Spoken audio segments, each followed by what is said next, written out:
Welcome back to the Sewing Connection, Series 16, Program 1. I'm Shirley Adams, and I've been traveling to see what goes on in other parts of the world. In fact, the theme of this whole series is enlarging my world. As I travel, I frequently collect paintings, but usually these are framed and hang on the wall. The painting I brought back from Australia was on silk and meant to be a wall hanging. A few weeks later, it came down off the wall and got quilted into this jacket, which now hangs on me. The Great Barrier Reef is a perfect place to go snorkeling, and this is some of what you'd see that's on this jacket. Well, how this came about is I was at a weekend market. All over Australia, I find they have these wonderful markets in every city, and it's Saturday and Sunday, and they fence off a street maybe, or it's a park or wherever, and they have hundreds of booths. You can spend all day there because there is so much to see. And these booths might be anything from fruits and vegetables to hot or cold snacks to stroll along with and eat, or maybe they're jewels, or maybe there are hundreds of craft booths every time, from wood carvings to you name it. Well, I came upon this one in Brisbane, and she was a silk painter, and she had some really beautiful scarves and other things, but it was this wall hanging that entranced me because we were right at the southern end of the Great Barrier Reef area, and I didn't have time to go snorkeling as I had hoped to, so I thought, well, I'll at least bring this back to see what I missed over there. Now, it had a little hem. It had a big hem at the top and bottom, and I used it. I had to take it out in order to use it to get all the fabric I could. This wall hanging was about 5 feet long and about 14 inches wide. So it was a long, narrow, just fish, as you'd cut a cross-section of the ocean and see fish going high and low. And I looked at that for several weeks before it finally did come down, because you think about this carefully. It's a one-shot deal. You don't have a second chance. If you blow it the first time, tough, that's it. There is no second. And so what I was thinking is, what am I going to do? That's not really enough for a garment. I could have used it as a scarf also, for that matter. I could have made it into a vest maybe, and there would have been enough for that. But this is going to be, it's an important thing. It's a hand-painted silk piece of fabric. And so I always like to make something like that into the most valuable garment, the most important garment. And jacket, in my book, is what the most important garment is. So it became a jacket, but it had to be supplemented with some other fabrics. So this is what required the thought. I didn't want to cut up the scarf, the fabric panel, any more than was necessary, but I absolutely had to, of course, in order to get it into two sides. So I cut it in half, and happily, about halfway down, there just seemed to be a good spot to cut so that I could get this was the absolute bottom of it. In fact, you can see the artist's signature down here at the bottom of it. And this was the midpoint then up here, and this was the top half of it up here. And there was just a good cutting point right there in the middle where I could, without ruining any fish or any seaweed or anything important, where I actually could cut it.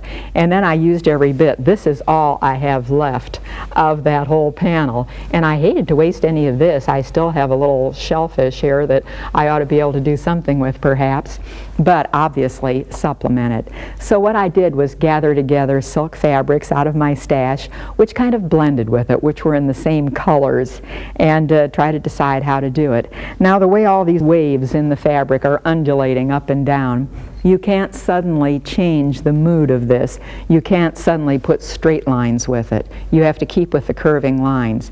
And this presents a problem when you're cutting up fabric and deciding how to quilt it. Let's look at the models, and I'll show you some examples. Now, this bright jacket, it has straight lines. Now, this is all pieced and quilted. All those skyscrapers that are in it, those are straight lines. That's easy to do. You can just cut up a lot of strips of fabric and stitch them together again, and it's quite all right when they're nothing but straight lines anyway. But that isn't true of everything. The next one, notice, has curvy lines. And so with these curvy lines, you can't just cut it up and do this with it. You have to instead cut up a pattern, put the pattern pieces down, add seam allowances to them, and then sew them back together again, because there's no way you can just randomly cut curvy lines and get it back into flat fabric when you stitch it together. The third one there, the vest, is a crazy quilt, and that also you probably can't do too easily, just putting together seams. Very often, notice on the crazy quilt, it's really just the edges put together and then decoratively stitched to hold it in place. So you can do other things, but this one I simply wanted flat seams because I was going to quilt it to a backing. So here's what I actually did. Now what I'm starting here on the table is the sleeves to show you what I did there. And as I put the fabric up against my body so I could see where things came out, because I wanted to, you know, locate it here or there and decide what I could do. For one thing, I didn't really have enough for the whole length of the jacket, so I had to add a little bit of other fabric here at the top. But I did cut off a couple of fish and put them up here to kind of blend it in a little bit better so it wouldn't be such a stark departure from the other fabric and the painted fabric. What I also wanted to do then, where I joined it, where the sleeves and the back as well, where it joined, I wanted to kind of get the same colorations that were going there so that it blended as well as possible rather than putting a complete departure there. Therefore, both sleeves are different. They are not cut as a double fabric. They were cut individually and then put together accordingly. Now the back also is striped in different ways, but just sort of curving around so that everything there would kind of blend in to where it's attached at the sides, attached at the end of the painted fabric. So you can see this is a think piece. You do have to think a little bit to do it just right so that you don't make any drastic mistakes. And of course, when you get it finished, you always think, well, I should have done this. You know, hindsight is the greatest educator. You always know later what you should have done. Save it for next time. You learn every time you do something. Well, what I did is actually put the pattern together. The front pattern I put down on the table, and I put the sleeve pattern next to it because that's what's going to show. The sleeve is next to it, even though it's only sewn in around the arm side, to decide exactly where I should cut it up. And I made little markings on that sleeve, both in the front where it was going to join the jacket there in front, and I also made markings on the back of the sleeve where it would kind of end up with the back of the jacket. And then between these lines, for instance, down here on the table, one of these lines was here and one here, and further I had to do two of these because here I have the left sleeve and here I have the right sleeve, and so they are both different because of the way they were going to join the fabric on each side. And so this just really makes it fun. You know, it keeps you from growing cobwebs up there. It keeps your mind going.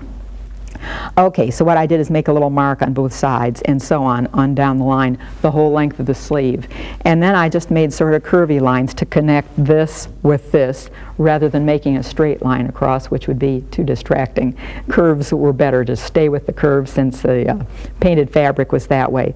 So you just draw some arbitrary curve, whatever kind of appeals to you, just let it flow. And then you cut it apart. Well, you're putting together a jigsaw puzzle. So I numbered mine as I cut them apart. So there was piece 1, and here's piece 2, and here's piece 3, and so on, so that I knew exactly what I had and could put it back together again very easily. And notice how some of them are wider, some are narrower, because it's going to be more interesting this way if you don't do it all uniform, if you don't do it all the same. And so this is how my whole sleeve turned out as I had it pulled apart. And once you have it pulled apart, you of course are going to then have to add seam allowances to it. So as you lay this fabric or these pattern pieces on your fabric, what you're going to need to do, single thickness, I have a double here but don't worry about it, single thickness is what I laid because it was only one piece. And for that matter, the back of the jacket, instead of coming only to the center back as a pattern does, you have to cut a duplicate pattern so you have the whole thing so that you can, you know, do it all in one piece instead of having a center seam in it. Well, anyway, I might put piece 2 here. I might put piece 3 over on this fabric. I might even, had I realized I had this scarf which I had never worn and so I might as well cut it up, it looks like it kind of belongs with it, I might even have, had I thought about it in time, cut some of the pieces out of this scarf because they would have blended in nicely. Look through those old scarves and see what you can do with them if you haven't been wearing several of them. So anyway, a blending of things so that it all looks like it belongs. And when you cut it out, don't cut out just this size. When I put pins in, I usually do this just to remind myself, cut bigger, cut it a little bit larger so I have seam allowances. I usually have the pins extend a little bit beyond the edge of the fabric, and that reminds me, yes, do cut a 1/4 inch extra there or 3/8 or whatever kind of a seam allowance I want. And after you have all this cut out with seam allowances in the right place, and remember, it's only where you cut the lines. That's the only place you're going to have to put seam allowances. Here on the sides, you don't have to add. The seams are already there. So you just add in the appropriate spot. And then you're ready to go ahead and stitch all this back together again. And also there, I used the little post-it notes to put on each piece so that I knew exactly which was which, so I'd have some inkling of what I was going to put together when I got to the sewing machine. And here's how you put curvy pieces together. If you haven't done this before, you're going to have to clip the inside curves, and the outside curves will take care of themselves. But here's an inside curve. And if you would just stitch it together without clipping, well, for one thing, it won't work that way. You're going to have some pulls here and there. But also, it then won't press flat. So if I'm going to make about a 3/8 inch seam here, which I am, then I will cut about a 1/4 inch little clips. And that's so that all that straightens out, and you don't even see it here. It just, you don't see a curve anymore. It just straightens out nicely as you put them together. So that's going to have to join to this, and here's another inside curve that I have on this piece. So I'll just go ahead and clip this inside curve. And again, the outside curves will be all right. They'll take care of themselves later, so we won't even have to worry about them. I was a little shallow here. I better get those clips a little bit deeper. Okay, and then it's just putting these two pieces together. And be sure that you have them all worked out so that you have right sides together so that everything is going to work. Here I have the right side. I therefore want to put that against the wrong side against the right side of the next piece, but I knew about that when I cut it out, and so this is good also, cutting one piece at a time. Be sure you cut each piece with the right side up so that you won't get confused.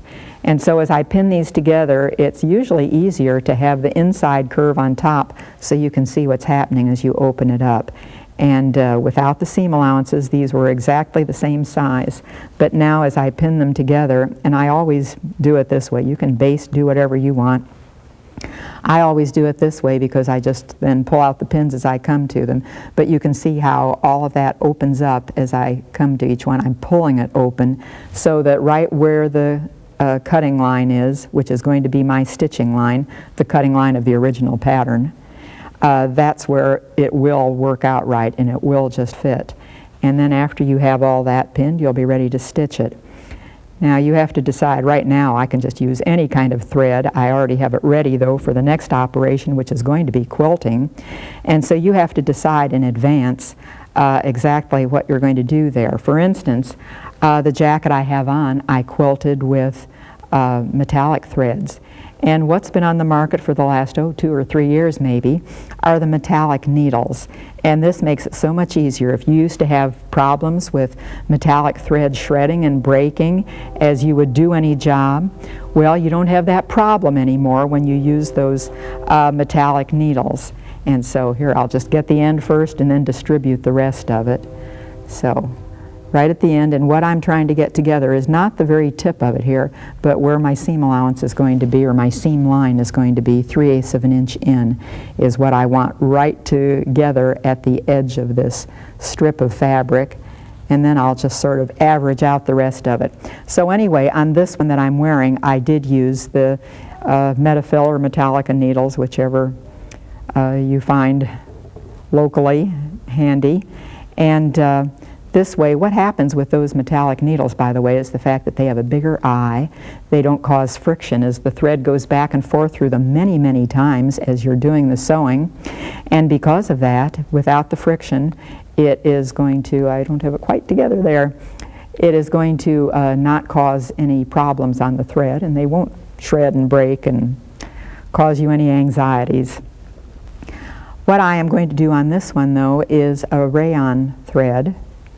And because I'm using rayon thread, I might want to do something else. Now what I'm also using here is very closely woven fabrics. These are not actually microfibers, but I like to use the Microtex needle for them because they are so dense, so closely woven, that it's going to work better. So remember that with anything like microfibers or closely woven silks or polyesters or rayons, anything that's closely woven, this Microtex needle is kind of a nice thing to use because it won't pull any of the yarns in the fabric and it'll just do a really nice job. If it's going to be metallic threads, then you use the metallic needle and that'll do the best job for you. Have the right tools and you just won't have many problems when you sew. So watch out for that.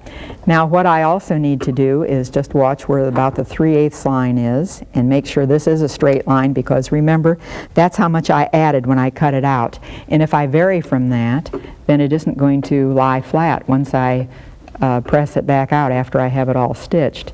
And so need to keep it right on the 3/8 line. And I'm stitching with the needle down position so that I can stop it. It'll hold the fabric in place while I pull out the pin. And anytime I need to readjust, I'll just change or lift the knee pedal there so that I can get this to come out just right. And here I just strayed a little bit. In the interest of saving time, I'm not going to rip it out and start again, but I actually would probably rip it out and do that again if it moved a little bit. Now why it's moving is this fabric is terribly slippery. It's a silk charmeuse and it really slides around. And if you have so many problems doing this that you can't get it all straight, remember there is always basting and you can do that.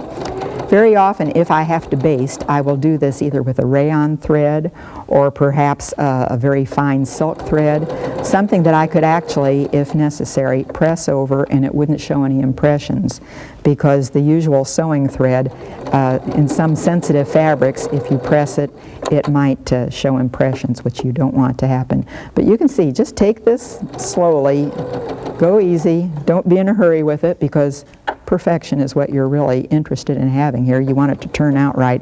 I can feel a little fold in the under fabric, so what I would do is just adjust that, because you want it all to be very smooth and you don't want to sew in any mistakes there to complicate your job.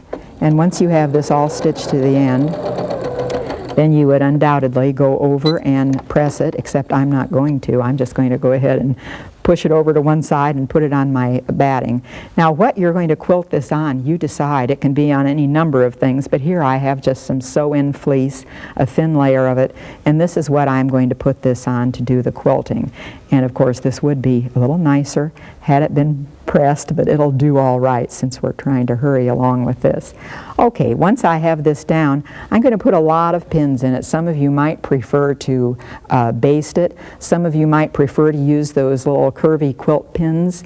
I'm just going to use these and do whatever is most beneficial or what's easiest for you. And I'm just going to smooth this down in order to do the sewing. Now when I first started this jacket, I thought the logical thing would be to stitch in the ditch at each joining, and first of all do that before I did anything different, just stitch right there. And I found after I did a couple of those that it didn't look nice, and I ended up ripping it out. So I want to tell you about that so that perhaps if you're doing something similar, you can avoid the pitfalls and not do the same mistakes that I made. And on a different project, it might be a whole new story. Maybe it would work out just beautifully on yours to go ahead and stitch in the ditch. But on this it was better to just ignore all the joinings and stitch wherever I wanted to. Now what also might be a good idea is to do some marking on this just to get a few lines going, just so that you know exactly what you want to do. And the marking that I'd like to do is going to be with a chalk marker, except I don't have a chalk marker here. I'll do it without a marker, it doesn't matter. But I usually use a chalk wheel, and I would just do a few little curvy lines with that so that I had something to go by and would stitch them from there on. I can do it without, it's okay. But what I am going to do is just a few lines, and as I start those, they're all going to be different. I'd perhaps put more pins in, because if this is scooting along at all, because of the loft of the fleece down below, and they don't necessarily need to be such small stitches. I might just increase these a couple. But you can see, it's just as water, as waves go back and forth, because they're more interesting that way. And So it's just making a whole lot of lines. Now I'm not going to do them parallel, I'm going to do them just any odd way I want to. And the next line I'll put a fuse so I can take out pins. The next line might be in a completely different place. Now you don't see it from where you are, but on my back I have a couple of fish because I had all these fish on front and I had none on the back. And so here are some fish that I have on the back. And what I've cut these out of, what makes a nice pattern, computer label. What's left after you pull off the labels? I kind of like this to use for patterns of various things. It's shiny on one side and not on the other. But if I wanted to sew around one of these fish, the easiest way to do it really, where's a good fish to sew around? Here's one.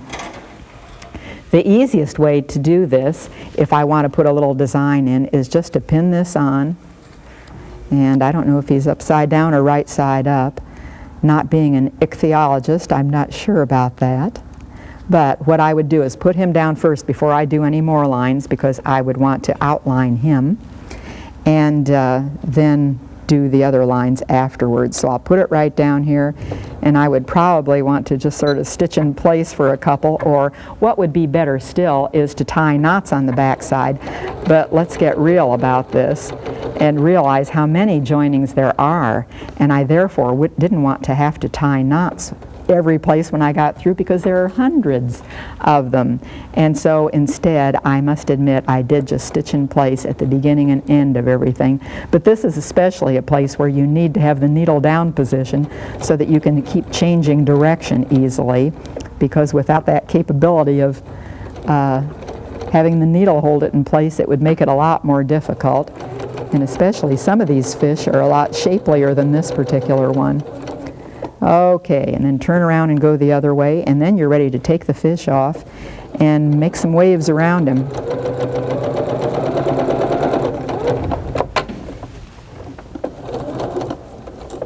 And I'm not doing a really excellent job there, but it'll give you the idea, so that's all that's necessary. Okay, I'm just going to go on over here and quit and take the fish off and do some other lines so you can kind of see what I'm aiming at. Okay, once that's gone and we have our fish gone, which I stitched into, and there he is gone, then I want to see how the waves go around him. I would probably do a little eye here maybe. I should actually have done the tail. I'll just do it quickly even though I don't have the design, just so you can see more easily that there's a fish.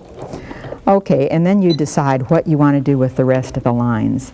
And here's where it was really fun. Now this is a good activity for a day when you just need to relax, because this is relaxing. And it is just a lot of fun to do. I might then start doing some other lines. And I don't necessarily start out at the end every time. Maybe I start right about here and just branch off from it. So give it a little back stitch and go on. And something like this, and maybe it then comes close but doesn't quite touch and goes off another place. And after you do a whole lot of lines like this throughout the main part of it, you might then want to fill in. If it doesn't look like it's dense enough, you might want to fill in some extra little lines and make it as complex as you feel. You're the designer. Every time you sew, you decide what looks nice to you. But as far as this fish goes, I'd also want to have something that joins him. For instance, I'd start here and I'd put a wave kind of around him, but let him pierce the waves as he swims through the water. But you can see how just a lot of lines like that, and then just keep adding more. You might even put some bubbles going up from here, because it's very easy to drop the feed dog and make little bubbles by just doing some free motion stitching. And so it's fun. It's just very easy. Instead of fish, you might have something different, like flowers or whatever. Nature materials or nature subjects are usually the easiest ones, but you might do something of that sort. Now this is also a nice way to use up such things as not only old scarves you have, but little bits and pieces of fabric. I really don't throw them away. They stay in my stash because maybe I'll need them for something else. And so it's a good way. You just need little pieces when you join so many of them, and just keep on stitching and make a lot of pretty waves, and just join or separate or whatever you want to do with those.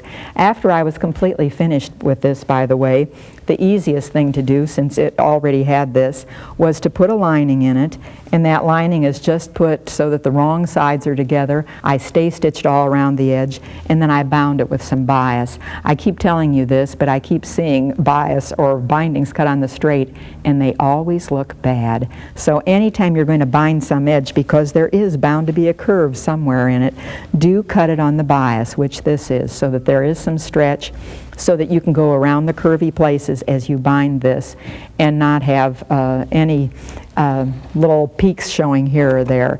Now, how I would bind this is, of course, just put the raw edges together, go ahead and stitch a shallow seam, maybe about 1/4 of an inch, put this to the back side, and because I have a raw edge there, I'd have to fold it under again, and just make sure that it covers your first stitching line, and then stitch in the ditch right here, and it's going to be a really nice binding going around the edge.